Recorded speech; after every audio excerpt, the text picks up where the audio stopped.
नमस्कार दोस्तों, आप लोगों को रोशन ब्लॉग की तरफ से हार्दिक।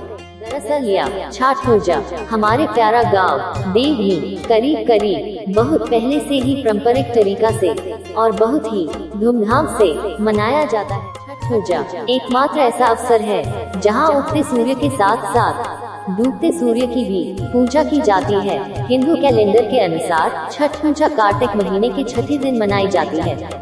छठ पूजा, जिसे सूर्य षष्ठी के नाम से भी जाना जाता है, एक स्नान पर्व है जिसके बाद 4 दिनों तक संयम और धार्मिक शुद्धता का पालन किया जाता है। यह महान पर्व 4 दिन के होते हैं। छठ पूजा के पहले दिन कार्तिक शुक्ल के चतुर्थी नहाय खाय के रूप में मनाया जाता है। सबसे पहले घर की सफाई कर उसे पवित्र बना दिया जाता है। इसके पश्चात छठ व्रती स्नान कर पवित्र तरीके से बने शुद्ध शाकाहारी भोजन ग्रहण कर व्रत की शुरुआत करते हैं। घर के सभी सदस्य व्रती के भोजनोपरांत ही भोजन ग्रहण करते हैं। भोजन के रूप में कद्दू, चने की दाल और चावल ग्रहण किया जाता है। इस दिन भक्तों कोशी, करनाली और गंगा नदी में डुबकी लगाते हैं और प्रसाद तैयार करने के लिए ये पवित्र जल घर लेकर जाते हैं। दूसरे दिन कार्तिक शुक्ल पंचमी को व्रतधारी दिन भर का उपवास रखने के बाद शाम को भोजन करते हैं। इसे खरना कहा जाता है। खरना का प्रसाद लेने के लिए आसपास के सभी लोगों को निमंत्रित किए जाते हैं। प्रसाद के रूप में मिट्टी के चूल्हे पर गुड़ एवं चावल की खीर और रोटी बनाई जाती है। इसमें नमक या चीनी का उपयोग नहीं किया जाता है।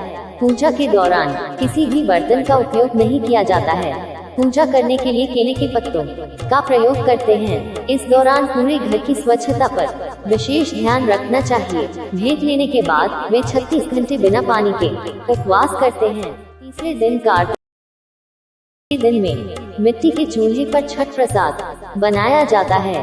प्रसाद के रूप में ठेकुआ, जिसे कुछ क्षेत्रों में टिकरी भी कहते हैं, ठेकुआ के अलावा चावल के लड्डू बनाते हैं। इसके अलावा चढ़ावा के रूप में लाया गया लौंग, बड़ी इलायची, पान सुपारी, अग्रपात, गणी छोहरा, चने, मिठाइयाँ, कच्ची हल्दी, अदरक, केला, नींबू, सिन्हारा, सुखनी, मूली एवं नारियल, सिंदूर और कई प्रकार के फल छठ के प्रसाद के रूप में शामिल होते हैं। शाम को पूरी तैयारी और व्यवस्था कर बांस की टोकरी में अर्घ्य का सूप सजाया जाता है और व्रत के साथ परिवार और पड़ोस के सारे लोग अस्ताचलगामी सूर्य को अर्घ्य देने घाट की ओर चल पड़ते हैं। सभी छठ व्रत एक पवित्र नदी या तालाब के किनारे इकट्ठा होकर सामूहिक रूप से स्त्रियां छठ के गीत गाती हैं। इसके बाद अर्घ्य दान संपन्न करती हैं।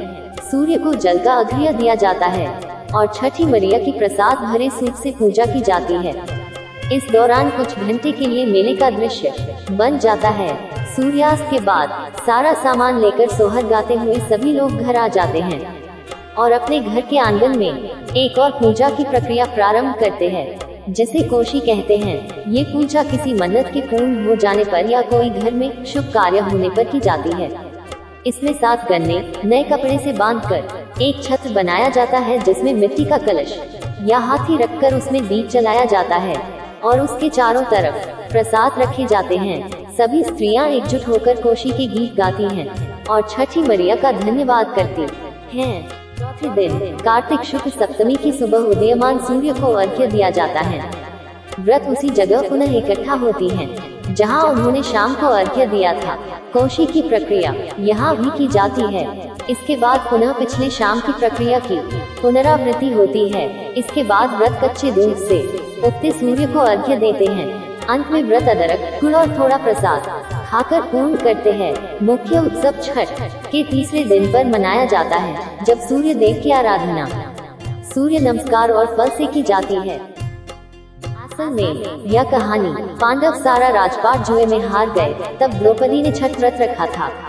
इस व्रत से उनकी मनोकामना पूरी हुई थी और पांडवों को सब कुछ वापस मिल गया।